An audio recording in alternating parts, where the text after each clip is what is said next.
Aku Minah, umurku 58 tahun. Seorang janda yang hidup dalam kemewahan di sebuah rumah besar bergaya modern di pinggir kota. Dinding kaca rumahku memantulkan cahaya matahari pagi seolah menggoda dunia untuk menoleh. Koleksi tas brandedku berjejer rapi di lemari khusus. Sepatu-sepatu hap tinggiku tersusun seperti karya seni. Dan foto-foto liburanku ke Paris, Tokyo, dan Santorini menghias dinding ruang tamu. Orang bilang aku cantik, mempesona, bahkan di usia ini. Mungkin karena aku rajin perawatan, atau mungkin karena aku masih punya semangat yang membuat mataku berbinar. Tapi di balik semua itu, ada lubang di hatiku yang gak bisa kujelaskan. Kesepian yang aneh, seperti angin dingin yang menyelinap di malam sunyi. Aku punya segalanya, kecuali seseorang yang benar-benar mengisi ruang kosong itu. Pagi ini, seperti biasa, aku duduk di teras dengan secangkir kopi hitam, menatap taman yang dirawat tukang kebun dengan rapi. Mungkin aku perlu liburan lagi, gumamku pada diri sendiri sambil menghela napas. Tapi entah kenapa, ide itu gak bikin aku antusias. Aku merasa ada sesuatu yang hilang, tapi aku gak tahu apa.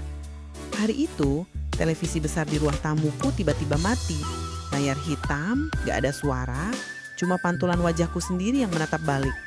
Aku kesal, tapi juga penasaran. Siapa yang akan datang memperbaikinya? Aku telepon toko elektronik langganan dan mereka bilang akan mengirim tukang servis sore ini. Namanya Pak Siswo, Bu. Orangnya cekatan. Kata pegawai toko itu, aku cuma mengangguk di telepon, gak terlalu mikir. Jam 4 sore, bel pintu berbunyi. Aku membuka pintu dan melihat seorang pria berdiri di sana, membawa kotak peralatan. Dia tinggi, kulitnya sawo matang, dan senyumnya hangat seperti sinar matahari sore. "Selamat sore Bu Mina, saya Siswo dari toko elektronik. Mau cek TV-nya ya?" Katanya suaranya tenang tapi penuh percaya diri. Aku mengangguk mempersilahkan dia masuk. Dia langsung menuju ruang tamu, membuka kotak peralatan, dan mulai memeriksa TV dengan gerakan yang sigap. Aku berdiri di dekatnya, pura-pura memperhatikan, tapi sebenarnya mataku tertuju pada caranya bekerja. Ada sesuatu di gerakannya. Cepat, tapi nggak terburu-buru. "TV ini cuma perlu sedikit perbaikan di kabel dalamnya, Bu. Kayaknya ada yang kendor," ujarnya sambil menoleh ke arahku. Aku tersenyum. Entah kenapa, jantungku berdetak lebih kencang. "Oh gitu ya, Pak. Untung ada Bapak," kataku, berusaha terdengar santai. Dia cuma tersenyum kecil lalu kembali fokus ke TV-nya. Siswa datang lagi 2 hari kemudian karena TV itu ternyata bandel. Layar kadang berkedip, suaranya hilang timbul. Aku nggak tahu kenapa aku justru senang TV ini bermasalah. Mungkin karena itu artinya siswa akan balik lagi. Kali ini aku sengaja membuatkan teh manis hangat dan menaruh sepiring kue di meja ruang tamu. "Pak Siswo, istirahat dulu, minum teh," tawarku sambil menunjuk ke meja. Dia agak kaget tapi akhirnya duduk dan mengambil cangkir. "Wah, makasih Bu, jarang-jarang disuguh begini," katanya sambil tertawa ringan. Aku duduk di sofa seberangnya, mencuri-curi pandang. Dia cerita tentang anak-anak di kampungnya yang dia ajari main sepak bola setiap akhir pekan. "Mereka pada bandel Bu, tapi lucu. Kadang bikin saya kangen masa kecil," ujarnya matanya berbinar. Aku tersenyum, tapi di dalam hati ada sesuatu yang berdesir. Aku suka mendengar suaranya, caranya bercerita, tawa kecilnya yang sederhana. Tapi tiba-tiba dia nyeletuk. "Istri saya bilang saya kebanyakan main sama anak-anak, lupa sama dia." Aku tersentak. Istri? Tentu saja, dia sudah punya istri. Aku cuma mengangguk, pura-pura tenang. Tapi dadaku seperti ditekan batu besar. "Oh, Bapak sudah beristri. Pasti bahagia ya?" kataku. Suaraku sedikit bergetar. Dia cuma tersenyum kecil, lanjutkan tugasnya. Malam itu, aku gak bisa tidur. Pikiranku penuh dengan wajah Siswo, senyumnya, dan kalimatnya tentang istrinya. Aku berdiri di depan cermin kamar, menatap wajahku yang masih mulus berkat perawatan mahal. "Minah, apa sih yang kamu pikirin? Dia jauh lebih muda, sudah punya keluarga." Hardiku pada bayanganku sendiri. Tapi perasaan ini seperti kupu-kupu yang gak mau pergi, terus berterbangan di hatiku. Aku tahu ini salah, tahu ini gak masuk akal. Tapi tiap kali aku memejamkan mata, aku membayangkan Siswo duduk di ruang tamuku, bercerita dengan suara lembutnya. Aku coba alihkan pikiran dengan menonton drama Korea, tapi malah makin teringat dia. Ya Tuhan, aku ini kayak Anar Abidi yang jatuh cinta pertama kali. keluhku sambil menutup wajah dengan bantal. Aku malu, tapi juga nggak bisa bohong pada diriku sendiri. Aku suka sama Siswo. Hari ketiga Siswo datang, aku nekat melakukan sesuatu yang nggak pernah terpikir sebelumnya. Setelah dia selesai memperbaiki TV yang akhirnya hidup normal, aku mengambil sebuah kotak dari lemari. Di dalamnya ada jaket kulit hitam, merek mahal yang aku beli saat liburan di Milan. Pak Siswo, ini buat Bapak, bonus atas kerja kerasnya, kataku sambil menyodorkan kotak itu. Dia memandangku dengan mata melebar, seperti nggak percaya. Loh, Bu, ini apa? Nggak usah, Bu. Saya cuma ngerjain tugas. Tolaknya sopan, tapi aku memaksa. Ambil aja, Pak. Anggaplah hadiah dari pelanggan setia, kataku sambil tersenyum, berusaha menyembunyikan debaran di dadaku. Dia akhirnya menerima, tapi ekspresinya bercampur bingung dan canggung. Makasih banyak, Bu. Tapi ini kelewatan baiknya, ujarnya, suaranya pelan. Aku cuma tertawa kecil, tapi di dalam hati, aku bertanya-tanya, kenapa aku melakukan ini? Apa aku cuma pengen dia ingat aku? Atau ini cuma caraku menutupi rasa sepi yang makin menggerogoti? Saat Siswo pamit, aku menatap punggungnya yang menjauh, dan hatiku berkata, Mina, kamu sedang main api. Hari-hari setelah pemberian jaket kulit itu, aku mulai merasakan perubahan pada Siswo. Dia tetap datang untuk memeriksa TV yang sesekali masih rewel. Tapi ada sesuatu yang berbeda. Matanya tak lagi menatapku langsung seperti dulu. Dia lebih sering menunduk, fokus pada alat-alatnya, atau buru-buru pamit setelah selesai. Aku bukan orang bodoh. Aku tahu dia menyadari perasaanku. Suatu sore, saat dia sedang membongkar panel belakang TV, aku mencoba memecah keheningan. Pak Siswo, TV ini kayak sengaja bikin Bapak bolak-balik ya? Kataku berusaha terdengar ringan. Dia cuma tersenyum tipis tanpa menoleh. Iya, Bu, barang elektronik kadang begitu. Jawabnya singkat, suaranya datar. Aku merasa dadaku sesak. Dia tahu, pasti tahu. Aku panik dalam hati. Takut dia akan berhenti datang sama sekali. Malam itu, aku mondar-mandir di kamar, memegang ponsel, ingin mengirim pesan padanya, tapi jari-jariku membeku. Mina, jangan konyol. Dia bukan milikmu, gumamku, mencoba menampar diri sendiri dengan akal sehat. Tapi perasaan ini seperti ombak. Semakin ku coba tahan, semakin keras menerjang. Aku nekat mengajak Siswo ke warung kopi kecil di ujung jalan dekat rumahku. Aku bilang padanya itu cuma untuk diskusi soal TV baru yang ingin kubeli. Tapi sebenarnya aku cuma ingin melihatnya lebih lama, mendengar suaranya tanpa gangguan suara obeng atau kabel-kabel. Dia setuju meski ragu-ragu. Di warung, di bawah lampu temaram, dia terlihat lebih santai meski tetap menjaga jarak. Aku memesan kopi hitam untukku dan teh tarik untuknya. Pak Siswo, Bapak suka ngopi nggak sih? Atau lebih suka teh kayak gini? Tanyaku, mencoba mencairkan suasana. Dia mengaduk tehnya pelan, lalu menjawab, saya sih apa aja Bu, asal nggak manis banget. Istri saya suka ngomel kalau saya minum manis-manis. Aku tersenyum, tapi hatiku seperti ditusuk. Dia cerita soal istrinya, Rina, yang sedang hamil anak kedua mereka. Dia lagi susah makan, Bu. Katanya mual terus. Tapi ya semangat aja buat anak, ujarnya. Matanya lembut saat menyebut Rina. Aku mengangguk, berusaha menutupi perih di dadaku dengan senyum. Wah, pasti repot ya Pak ngurusin istri hamil, kataku. Suaraku sedikit bergetar.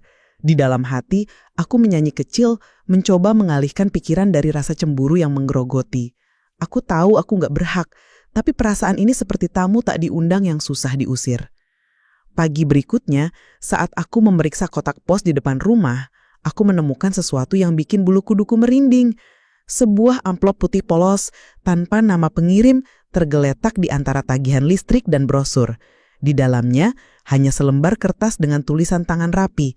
Jangan terlalu dekat sama yang bukan milikmu. Aku berdiri mematung di teras, jantungku berdetak kencang. Siapa yang tahu apakah ini dari istri Siswo atau seseorang yang mengintip kehidupanku? Aku mencoba menenangkan diri, tapi pikiranku liar. Minah, tenang. Mungkin cuma iseng, kataku pada diri sendiri, tapi tanganku gemetar saat memasukkan surat itu ke laci. Aku nggak berani cerita pada siapapun, bahkan pada sahabatku Lila yang biasanya jadi tempatku curhat. Aku takut kalau ini nyata, kalau perasaanku yang kucoba sembunyikan sudah jadi rahasia umum. Aku nggak tahan lagi dengan teka-teki ini. Ketika siswa datang lagi untuk memeriksa TV, yang entah kenapa masih suka mati sendiri, aku nekat bertanya. Aku menunggu sampai dia selesai bekerja, lalu mengambil amplop itu dari laci. Pak Siswo, Bapak tahu soal ini nggak? Tanyaku sambil menyodorkan amplop itu. Suaraku berusaha tegas meski jantungku berdegup kencang. Dia membaca sekilas, lalu mengerutkan kening. Loh, ini apa Bu? Saya nggak tahu apa-apa soal ini, katanya. Suaranya penuh kebingungan. Tiba-tiba dia menatapku dengan mata yang lebih tajam, seperti mencari jawaban. Bu Minah, kenapa Ibu baik banget sama saya? Maksud saya, jaket, ngajak ngopi. Saya nggak enak hati. Aku tersentak. Pertanyaannya seperti pisau, tajam dan langsung ke inti. Aku ingin jujur, ingin bilang bahwa aku suka padanya, tapi kata-kata itu tersangkut di tenggorokan. Kamu orang baik sis, cuma itu, jawabku akhirnya. Suaraku pelan, hampir seperti bisik. Dia cuma mengangguk, tapi aku tahu dia nggak sepenuhnya percaya. Saat dia pamit, aku merasa seperti kehilangan sesuatu, meski aku nggak tahu apa. Kejadian yang benar-benar bikin aku kaget datang beberapa hari kemudian. Sore itu, bel pintu berbunyi. Dan ketika aku membuka pintu, seorang wanita muda berdiri di sana. Dia cantik dengan rambut panjang terikat rapi dan perut yang sedikit membuncit. Hamil, pikirku. Selamat sore Bu Minah, saya Rina, istri Siswo, katanya. Suaranya sopan tapi ada ketegasan di dalamnya. Aku tersenyum, berusaha menutupi keterkejutanku. Oh, selamat sore Bu Rina, ada apa ya? Tanyaku, berusaha terdengar ramah. Dia menatapku sebentar, matanya seperti menyelami pikiranku. Saya cuma mau bilang Siswa nggak bisa servis TV minggu ini. Dia lagi sibuk, ujarnya. Tapi nadanya terasa seperti kode. Aku tahu ini bukan kunjungan biasa. Ini seperti dia sedang menandai wilayahnya. Memastikan aku tahu batas. Oh, nggak apa-apa Bu, terima kasih sudah kasih tahu, jawabku menjaga senyumku. Setelah dia pergi, aku menutup pintu dan bersanggar di dinding. Napasku tersengal. Aku merasa seperti anak kecil yang ketahuan mencuri permen. Rina tahu sesuatu, dan itu membuatku takut sekaligus malu. Aku duduk di sofa, menatap TV yang kini hidup normal, tapi hatiku jauh dari tenang. Minah, apa yang kamu lakukan dengan hidupmu? Tanyaku pada diri sendiri, suaraku bergetar di ruang tamu yang sunyi. Di tengah kekosongan itu, aku memutuskan untuk pergi ke Bali, mengikuti retreat meditasi yang direkomendasikan sahabatku, Lila. Min, kamu butuh ketenangan. Coba deh, siapa tahu dapat pencerahan, katanya di telepon. Aku ragu, tapi akhirnya berangkat. Di sebuah villa di Ubud, dikelilingi sawah hijau dan suara air mengalir, aku bertemu seorang guru spiritual bernama Wayan. Dia pria tua dengan mata bijak, selalu tersenyum lembut. Suatu sore, saat sesi meditasi kelompok, aku nekat curhat tanpa menyebut nama. Pak Wayan, bagaimana kalau kita menyukai seseorang yang tak bisa kita miliki? Rasanya seperti menyiksa diri sendiri, kataku, suaraku pelan. Wayan menatapku, lalu berkata, cinta sejati tak selalu tentang memiliki, Nak. Kadang cukup mengagumi dari jauh, lalu membiarkan hati bebas. Kata-katanya sederhana, tapi seperti kunci yang membuka gembok di hatiku. Aku pulang dari Bali dengan perasaan lebih ringan, meski bayang-bayang Siswo masih samar-samar ada. Aku mulai belajar menerima bahwa mencintai tak harus berarti bersama. 4 bulan berlalu dan aku hampir berhasil melupakannya. Hingga suatu malam, ponselku berdering. Nomor tak dikenal, tapi aku mengangkat. Halo Bu Minah, ini Siswo. Suara di ujung telepon itu begitu familiar, membuat jantungku melonjak. Pak Siswo, apa kabar? Tanyaku, berusaha terdengar tenang meski tanganku gemetar. Dia menjelaskan bahwa dia pindah ke kota lain untuk menghindari masalah. Saya nggak mau bikin ibu atau keluarga saya susah, Bu. Makanya saya menjauh. Katanya, suaranya penuh penyesalan. Aku tertentuh, tapi juga lega. Dia orang baik, seperti yang selalu kukira. Saya mengerti, Pak. Saya cuma senang tahu Bapak baik-baik saja. Jawabku, kali ini tulus. Dia tertawa kecil. Ibu juga jaga kesehatan ya. TV-nya jangan dibiarkan rusak lagi. Setelah telepon ditutup, aku duduk di teras, menatap langit berbintang. Aku merasa seperti akhirnya bisa bernafas lega. Seperti melepaskan balon yang selama ini kugenggam erat. Kembali ke kota, aku memutuskan untuk memulai babak baru. Aku membuka usaha kecil, sebuah toko roti yang juga menjadi tempat pelatihan baking untuk anak-anak yatim. Tiap melihat mereka tertawa sambil mengaduk adonan, hatiku terasa penuh. Aku juga mulai menulis buku tentang perjalanan hidupku. Tentu saja tanpa menyebut Siswo secara langsung, tapi dia ada di antara baris-barisnya. Sebagai sosok yang mengajarkan tentang keberanian. Suatu sore saat aku duduk di toko roti menyeruput kopi, "Minah, kamu akhirnya menemukan jalanmu sendiri," kataku dalam hati, tersenyum. Siswo mungkin hanya tamu singgah di hatiku, tapi dia meninggalkan pelajaran yang tak akan kulupakan. Cinta sejati adalah tentang kejujuran pada diri sendiri, tentang belajar melepaskan tanpa kehilangan makna. Aku menikmati aroma kopi dan suara anak-anak yang ribut di dapur. Aku merasa damai, akhirnya dengan diriku sendiri. Keesokan harinya, aku memutuskan untuk blak-blakan. Pasar masih sepi ketika Raka datang, memesan beras kencur seperti biasa. Aku menyerahkan gelasnya lalu berkata langsung, "Mas Raka, aku dengar kabar katanya Mas wartawan, bukan penulis. Bener gak?" Wajahnya berubah, tapi dia tak menghindar. Dia menghela napas, meletakkan gelas, dan menatapku. "Mbak Dewi, aku gak mau bohong. Iya, aku wartawan. Aku lagi investigasi soal korupsi di Warnokromo." Tapi dia berhenti mencari kata-kata. "Tapi apa?" desaku. Jantungku berdegup kencang. "Tapi perhatianku ke Mbak Dewi bukan bagian dari tugas. Itu beneran dari hati," katanya. Suaranya tulus tapi penuh beban. Aku terdiam, tak tahu harus percaya atau tidak. "Mas, aku gak suka dibohongin. Aku cuma penjual jamu, gak mau terlibat urusan rumit," kataku, berusaha tegas meski hati ini goyah. Dia mengangguk.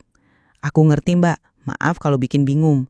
Aku gak akan ganggu lagi kalau Mbak gak nyaman." Dia pergi setelah membayar, tapi kata-katanya terus bergema di kepalaku. Aku merasa lega dia jujur, tapi juga kecewa karena semua yang kurasakan ternyata bercampur dengan rahasia. Sore itu aku sedang menutup lapak ketika sebuah motor berhenti di depan pasar. Aku menoleh dan jantungku hampir berhenti. Mas Ardi berdiri di sana dengan tas lusuh di pundak dan senyum lelah di wajahnya. "Wi, aku pulang," katanya sederhana, tapi suaranya seperti pelukan yang kurindukan. Aku berlari mendekat, memeluknya erat tanpa peduli tatapan pedagang lain. "Mas, kok nggak bilang-bilang? Katanya kapal rusak," tanyaku, air mata hampir tumpah. "Diperbaiki lebih cepat, Wi. Aku kangen kamu," jawabnya. Tangannya mengusap rambutku. Malam itu kami duduk di ruang tamu. Dia cerita tentang laut, badai yang hampir menenggelamkan kapalnya, dan bagaimana dia selalu memikirkan aku di tengah ombak. Aku ingin cerita tentang Raka, tentang hati yang sempat goyah, tapi kata-kata itu tersangkut di tenggorokan. Aku cuma tersenyum, mendengarkan ceritanya, dan merasakan kehangatan yang lama hilang. Tapi di sudut hati, bayang-bayang Raka masih ada, seperti puisi yang belum selesai kubaca. Malam berikutnya aku dan Mas Ardi duduk di teras rumah, menikmati angin malam yang membawa aroma sawah. Bintang-bintang berkelip di langit dan untuk pertama kalinya dalam waktu lama, aku merasa tenang. "Wi, kamu kuat ya hidup sendiri di sini?" kata Mas Ardi, tangannya memegang tanganku erat. Aku tersenyum. "Nggak kuat-kuat amat, Mas. Cuma berusaha jalani aja." Dia menatapku. "Aku tahu aku sering ninggalin kamu. Maaf, Wi. Aku janji kalau kapal berhenti, aku nggak akan pergi lagi." Aku mengangguk. Meski tahu janji itu mungkin tak mudah ditepati. Aku tak cerita tentang Raka, tentang buku puisi, atau tentang hati yang sempat bimbang.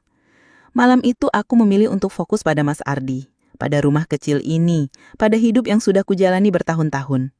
Pasar, candaan pedagang, dan Raka hanyalah warna-warni dalam hidupku, tapi akarnya ada di sini, di samping lelaki yang kini memegang tanganku. "Mas, ceritain lagi dong soal laut," pintaku bersandar di pundaknya. Dia tersenyum, mulai bercerita, dan aku mendengar, membiarkan hati ini pulang ke tempatnya.